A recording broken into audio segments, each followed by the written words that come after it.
சக்திவேல் அடுத்த வர எபிசோடில் பார்த்தீங்க அப்படின்னா நல்லபடியாக வந்து செல்வியோட கல்யாணம் முடிஞ்சிருச்சு. அந்த நேரத்தில் போலீஸ் வந்து அங்கே வராங்க. போலீஸ் வந்து தென்னரசை யாரோ கொலை பண்ணிட்டாங்க அப்படிங்கிற விஷயத்த எல்லாரும் முன்னாடி மண்டபத்தில் சொல்லிடுறாங்க.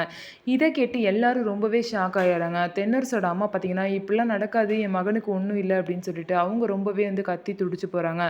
இதை கேட்ட தேன் பார்த்தீங்க அப்படின்னா ஐயோ அப்படின்னு சொல்லிட்டு அடிச்சுக்கிட்டு தலையில் அடிச்சுக்கிட்டு நேராக சேதிக்கிட்ட வந்து என்ன தம்பி இப்படி ஆயிடுச்சு, நான் அவர் கூட சேர்ந்து வாழலான் இருந்தேனே இப்படி ஆயிடுச்சு அப்படின்னு சொல்லிட்டு ரொம்பவே ஃபீல் பண்ணுறாங்க.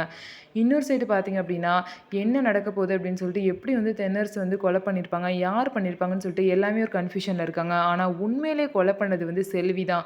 செல்வி வந்து ஏதோ ஒரு சிச்சுவேஷன்ல அவங்கள காப்பாத்திக்கிறதுக்காக சூழ்நிலையில பார்த்தீங்க அப்படின்னா, தென்னரச கொல்ல வேண்டிய நிலைமை வந்துருச்சு. ஆனா அந்த பழிய பார்த்தீங்க அப்படின்னா, வேலு வந்து ஏத்துக்குவாரு. நான் தான் வந்து தென்னரச கொலை பண்ணிட்டேன் அப்படின்னு சொல்லிட்டு பார்த்தீங்கன்னா, கீழ முட்டி போட்டு கதறி அழுதுகிட்டே சொல்லுவாரு. இத கேட்ட வீட்ல உள்ள எல்லாரும் ரொம்பவே ஷாக் ஆயிருவாங்க.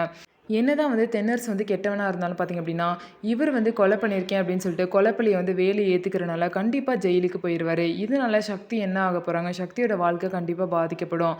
இதுக்கப்புறம் வந்து நான் தான் கொலை பண்ணேன்னு சொல்லிட்டு செல்வி உண்மைய ஒத்துப்பாங்களா? இல்ல அவங்கள உண்மைய சொல்ல வேணான்னு சொன்னனால அந்த உண்மைய மறைச்சே வச்சிருப்பாங்களான்னு சொல்லிட்டு நம்ம வெயிட் பண்ணி பார்க்கலாம்.